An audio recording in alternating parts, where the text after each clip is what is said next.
जब शब्द नहीं मिल रहे होते और ये समझ नहीं आता कि जो टूटा है उसे वापस कैसे जोड़ा जाए। आज हम दोस्ती को जोड़ने की इसी कला को समझने वाले हैं। तो सवाल यही है, आखिर एक टूटी हुई दोस्ती को सुधारा कैसे जाए। देखिए, इसका कोई जादुई फॉर्मूला तो है नहीं, लेकिन हाँ, एक रास्ता जरूर है। चलिए आज उसी रास्ते को साथ मिलकर खोजते हैं।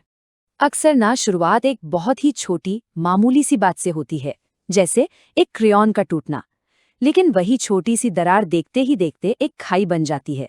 कमाल की बात है ना, कैसे छोटी छोटी चीजें ही दोस्ती में सबसे बड़ी मुश्किलें खड़ी कर देती है। असल में दर्द वो टूटा हुआ क्रेयॉन नहीं है, असली दर्द तो उसके बाद की ये खामोशी है। ये एक ऐसी दीवार है जो दिखती नहीं है पर दो दोस्तों के बीच खड़ी हो जाती है। और यकीन मानिए, ये चुप्पी किसी भी शोर से ज्यादा चुभती है। और यहीं पर हमें असली फर्क समझना होगा। एक तरफ है बाहरी समस्या, मतलब एक क्रेयॉन टूट गया, दोस्त बात नहीं कर रहा। लेकिन असली दिक्कत तो अंदरूनी है, वो गिल्ट, वो उदासी और चिंता जो हम महसूस करते हैं। बात उस चीज की है ही नहीं, बात तो उस रिश्ते की है जिसे ठेस पहुंची है। ठीक है, तो प्रॉब्लम तो समझ आ गई। अब आता है सबसे बड़ा सवाल, तो करें क्या? क्या सिर्फ सॉरी कह देना काफी है? शायद नहीं। हमें एक ऐसी माफी को समझना होगा जो सच में दिल तक पहुंचे और काम करे। और इसका पहला और शायद सबसे जरूरी कदम है हमदर्दी। ये 3 शब्द, मैं समझता हूं, किसी जादू की तरह काम करते हैं। ये प्रॉब्लम को सॉल्व नहीं करते, पर ये आपके दोस्त को बताते हैं, मैं तुम्हारे साथ हूं, मैं तुम्हारा दर्द महसूस कर सकता हूं। और यहीं से शुरुआत होती है। एक सच्ची माफी सिर्फ शब्दों का खेल नहीं है। जैसा कि हम यहाँ देख सकते हैं, ये 2 चीजों का कॉम्बिनेशन है, सच्ची ईमानदारी और उसे दिखाने के लिए किया गया एक छोटा सा एक्शन। सिर्फ कहना नहीं, दिल से कुछ करके दिखाना, यही तो है जो मायने रखता है। और अब आते हैं उस हिस्से पर जिसका शायद सबको इंतजार है। पेश है इंद्रधनुष प्लान। ये किसी भी टूटे हुए रिश्ते के पुल को फिर से बनाने का एक आसान 3 स्टेप वाला फॉर्मूला है। देखिए, ये तीनों कदम एक दूसरे से कैसे जुड़े हैं। सबसे पहले आप अपनी गलती मानते हैं, फिर इंद्रधनुष बनाने जैसा एक प्यार भरा एक्शन आपके शब्दों को वजन देता है, और आखिर में जब आप दिल से बात करते हैं तो आपकी माफी असरदार बन जाती है।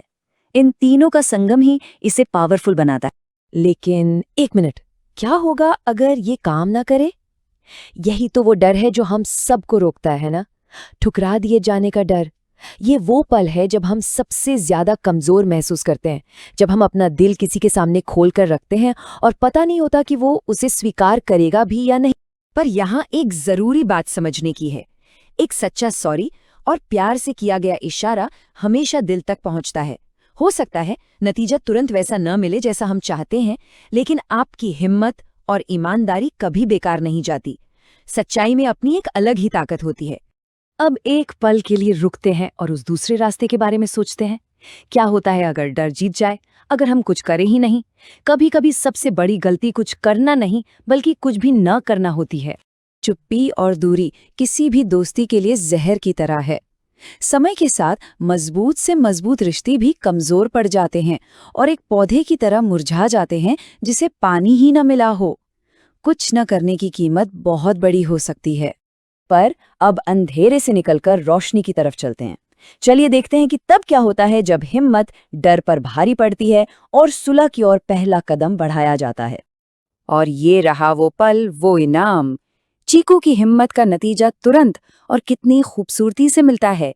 एक छोटी सी ड्राइंग और एक सच्चे दिल से मांगी गई माफी, और सब कुछ ठीक हो गया। दोस्ती की गाड़ी वापस पटरी पर आ गई है। ये वही पल है जिसका हम सबको इंतजार रहता है। सुलह की वो खुशी, वो राहत।